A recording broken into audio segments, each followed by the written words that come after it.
Mocha and Waiting. Chapter Don't Nobody Get No Chicken.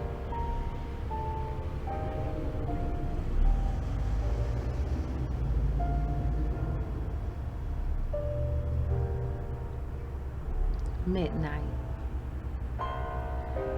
Them some burn scars, I whispered to my sister Charlotte.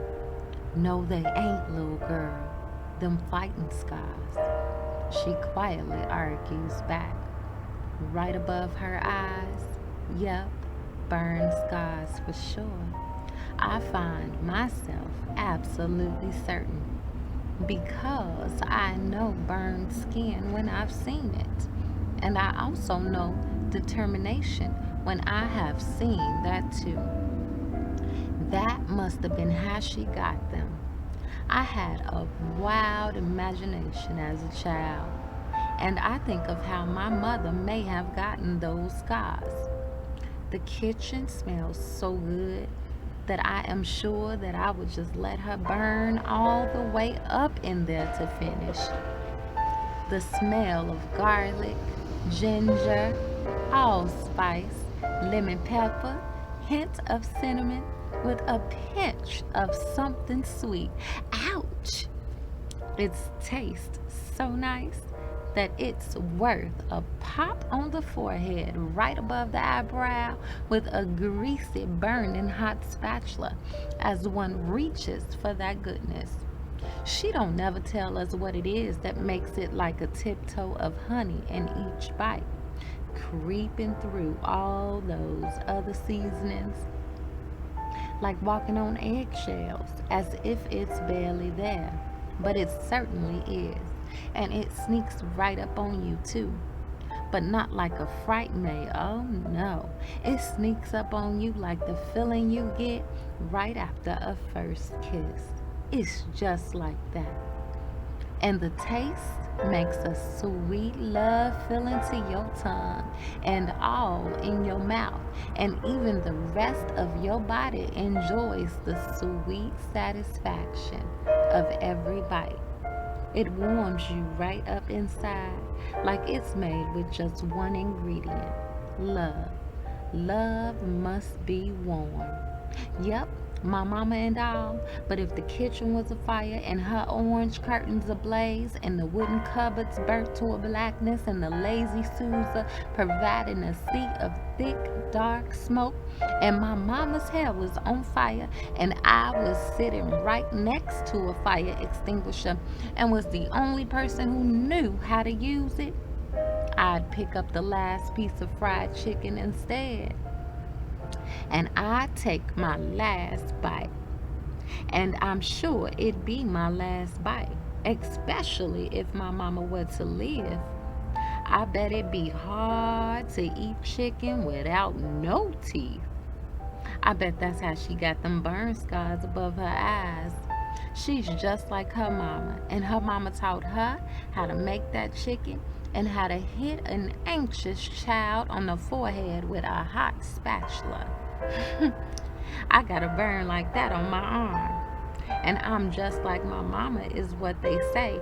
And soon as I turn 12, she gonna let me work that stove and fry that chicken. And a few years later, when I have a child and she reaches for that chicken, well, I just smile at her because I know she just can't help herself. Heck, I might just take that chicken right out of her hand and eat it myself. Hmm. Too bad my daddy don't never get none of that chicken. I be feeling sorry for him. I wonder if he has ever had any of that chicken in his entire life. Probably not. 'Cause when he be getting home, the food is all gone. But my mama, she makes his plate. She makes his plate. She makes it just so she can tell him, well, Charles, welcome home. Welcome home finally. I made your plate. But when we all sat down to say grace and to eat, you still had not found your way home. The phone company say our phones are working just fine. So I gave your plate to the alley cats. And then they start arguing, and my daddy has his briefcase in one hand and raising his fist at my mama in the other. And she say to him in a very calm voice, "Do it, Charles. I dare you to. And I'ma have all this shit and all your shit and wherever you are coming from, whomever you were with, oh, you trust and believe me that I will have all of their shit too." And my daddy throws a warning saying if it wasn't for us girls, he'd leave my mama. But that don't be scaring my mama at all. She be saying, "Leave then. Take them with you. Leave Charles, and don't let the doorknob hit you where the good Lord split you." My grandma used to say that to her and probably to her daddy too. But my daddy, he don't never leave forever. He go for a while, but he always come back. My mama say, "Don't worry, he'll be back in a few. If he don't, I'll drop y'all off to him." For some reason, I don't think that my daddy wants her to do that because he always come back. He starts coming up the stairs to our room. We see him and we hear him as he walk up those old, noisy stairs. And then we go jump in the bed as fast as flash, as if we were not just at the door, with our ears and our eyes to the cracks. He comes up there, and my sister is pretending to be asleep at one end of the bed, and me, I be at the other end by the window, pretending as well. I am better than my sister at pretending to sleep. I add a snore and move my head and arm, and I move my leg a bit, as if his overwhelming presence is slightly waking me. He kisses my sister first, then he kisses me, and he says, "My angel." I try my hardest not to smile. His breath be smelling just like the bars we walk past on 79th Street. But he's still innocent in my heart. I peek my eyes open so I can see the stains on his collar that my mama tell her friends she's been observing for months. But my room may be too dark to see those stains clearly, or maybe they ain't really there. His shirt just looks clean and the most beautiful blue to me. The only light that is coming in is from the moon. That's why I know the time so well. He's got to be at work in 7 hours, and he ain't gonna have no time to eat, 'cause he got to drop us off by 5 in the morning and then be to work downtown Chicago, which is far when everyone else is driving to get there too. I do wonder when he ever has the time to eat. Where does he eat? What does he eat? One night, I'm gonna sneak a piece of that chicken to my room and give it to my daddy right before that morning when I see him in that moonlight. He gonna be like, "That's why you my angel."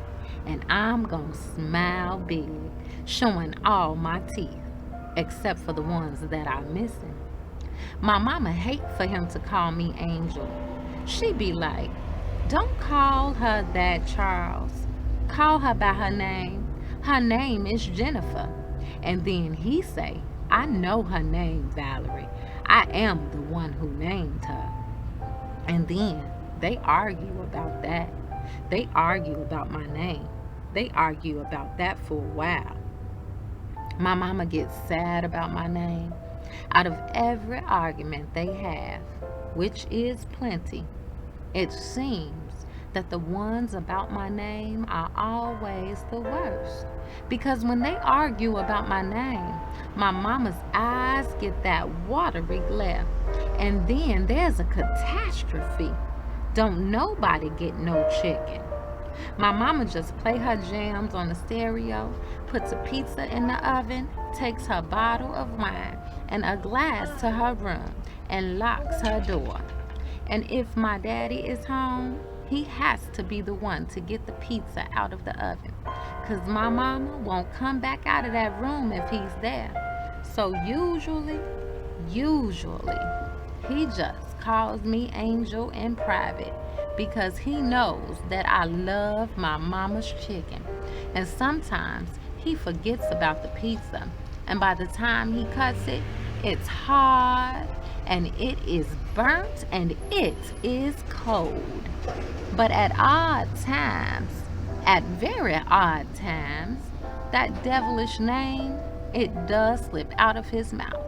When my mama teaches me how to fry that chicken, I'm gonna remember every single detail perfectly and I'm gonna write it down in my journal and I'm gonna show that page to my daddy.